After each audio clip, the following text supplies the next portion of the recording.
Hello everyone, welcome back to Movie Mad. So today I'm gonna give you quick review on Spider-Man 1, 2 and 3. So without wasting any further time, let's get started.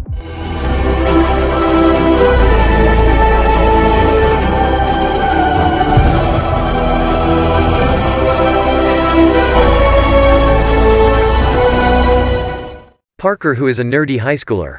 He was orphaned as a child, bullied by jocks, and can't confess his crush for his stunning neighborhood girl Mary Jane Watson. Peter's only friend is Harry Osborn, who is son of Norman Osborn, who loves to show off. Anyway, our Peter Parker's science class takes a field trip to a genetics laboratory at Columbia University. The lab works on spiders and has even managed to create new species of spiders through genetic manipulation and combination. While Peter is taking photographs of Mary Jane for the school newspaper, one of these new spiders lands on his hand and bites him.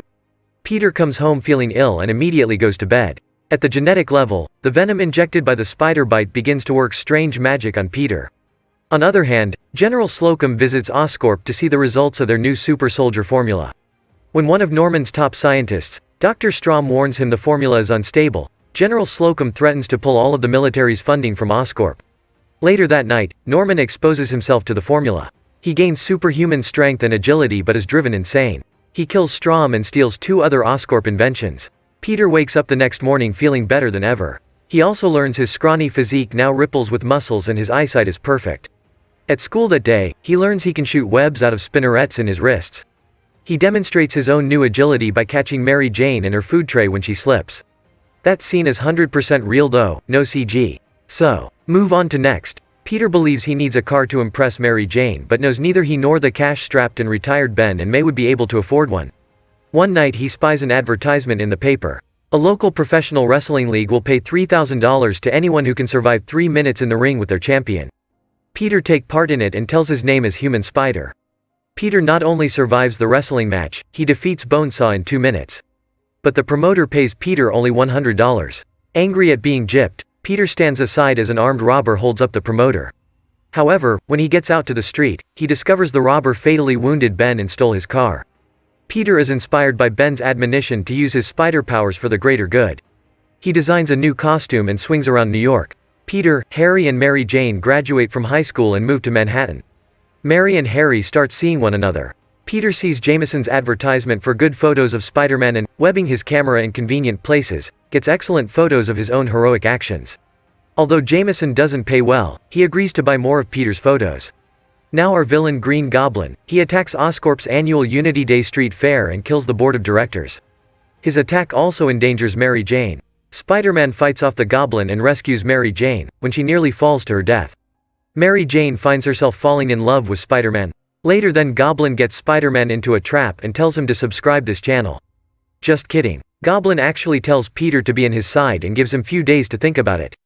Spider-Man refuses to join with Goblin, and they two fight. After that somehow Norman aka Goblin realizes Peter is Spider-Man, he attacks Aunt May at home, sending her to the hospital. Goblin decides to strike at Spider-Man through Mary Jane. He kidnaps her, then sabotages a trolley car along the Roosevelt Bridge. But Peter aka Spider-Man manages to save Mary. After that while fighting with each other Goblin tricks Peter, but kills himself by mistake.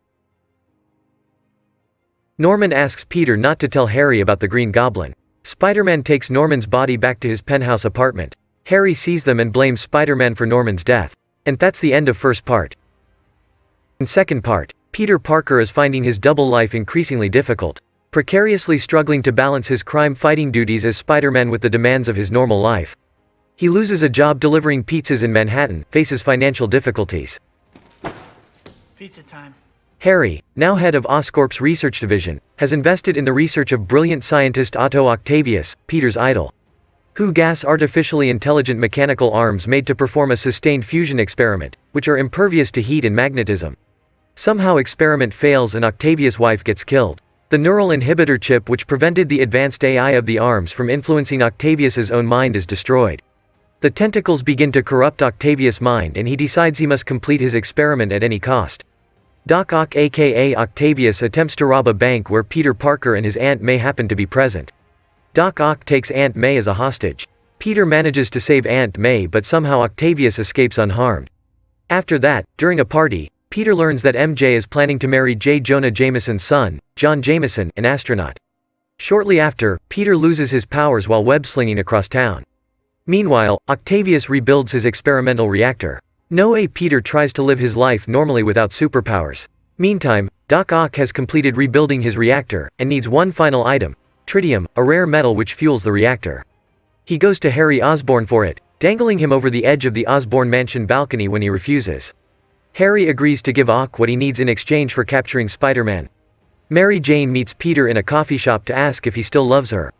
God damn it, not again. Anyway, at the same time Doc Ock attacks on that coffee shop but luckily, Peter regains his spider sense at the right moment to throw Mary Jane and himself out of the way, but Doc Ock kidnaps her. During the fight Doc Ock attacks on train, but somehow Spider-Man manages to save all the people on train. But unfortunately Doc Ock captures Spider-Man and hands it over to Harry. And then Harry finds out that Peter Parker is Spider-Man. Spider-Man finds Dr. Octavius in an abandoned warehouse on a waterfront pier, where he's restarted his fusion experiment.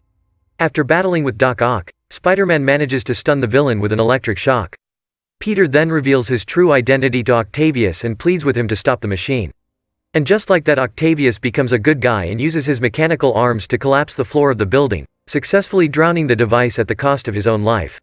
Mary Jane sees Peter without his mask on, but Peter tells her they can never be together, as he will always have enemies.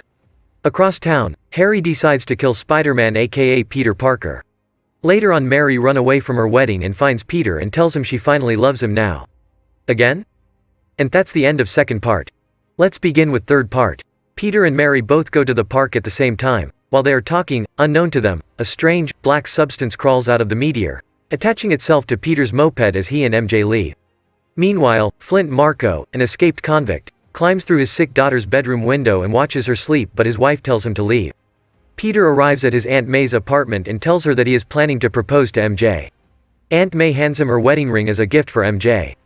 Driving back to his apartment, Harry attacks on Peter by using his father's tech. In between fight Harry gets unconscious. Peter takes him to a hospital and watches as they try and revive Harry. At the same time, Flint Marko is running from the cops through the marshlands. He falls into some sand experiment and he gets trapped inside and experiment starts. Which makes Flint Marko Sandman. At the other end, Harry has lost his memory, and so he and Peter begin to get along just like the old days. After that crane accident happens in Midtown, Spider-Man saves his lab partner Gwen Stacy. Later then at the newspaper office Peter meets his competition Edward Brock Jr. The next day, Peter attends the ceremony being held for Spider-Man. Gwen Stacy introduces Spider-Man as the person who saved her from certain death and they kiss just like that. Suddenly, a cloud of sand flies in, and the ceremony is disrupted. The Spider-Man fights with Sandman and saves the people. The following night, Peter goes to a fancy French restaurant where he was planning to propose MJ. For some reason MJ leaves the restaurant. Poor Peter. Anyway, after that Peter and Aunt May are informed by Captain Stacy, Gwen Stacy's father, that Uncle Ben was actually killed by that Sandman. Later on, the black meteoric substance aka Venom approaches him, and he wakes up hanging upside down in front of a skyscraper window. His Spider-Man suit is now jet black, which increases his powers. After that Peter goes to fight Sandman, with his powers enhanced. Brock turns up to photograph the event, but Spider-Man turns on him, ripping the camera away and smashing it. Spider-Man then goes on to fight and kill Sandman, ruthlessly drowning him and thereby transforming him into a pile of wet mud. On the other side Harry gains his memory and tells Peter that he's the guy who is dating MJ now. Again. After that Peter and Harry fights with each other where Harry throws pumpkin bomb at him, but Peter manages to throw it back at Harry, which explodes near Harry. After that Peter exposes the Edward for fake photos and gets him fired from his job. Meanwhile Sandman comes back from mud. Peter's professor tells Peter that black stuff is dangerous, and after that, Peter dons his full black Spider-Man costume and swings up to the top of a church tower, where he jumps down and begins tearing at the costume by the church bell. The bell sound seems to pain the symbiote, and it eventually comes off clean. At the same time, Eddie Brock is sitting in the church praying for God to kill Peter. The symbiote falls on him, changes Brock into Venom, a terrifying variation of Spider-Man with huge teeth and claws. After that Sandman and Venom team up with each other and kidnaps Mary. I don't know how many times she gets kidnapped. Anyway. Harry is confronted by the house butler, Bernard, who tells Harry that Spider-Man did not kill his father, he killed himself. On the other side Peter comes to rescue Mary, and at that time Venom and Sandman attacks on him. With the heroic entry Harry arrives to help Peter. They both fight Sandman and Venom. But, during fight Harry saves Peter's life by taking Blade inside him. After that Peter kills Venom. Meanwhile Sandman approaches Peter and tells him that the killing of Uncle Ben was, in fact, an accident caused by his gun going off. Peter forgives him and Sandman flies off through the buildings. Harry forgives Peter for the death of his father and then dies as the sun rises. And later Peter and Mary dancing on the floor like Captain America. Happy ending. You know, I guess one person can make a difference.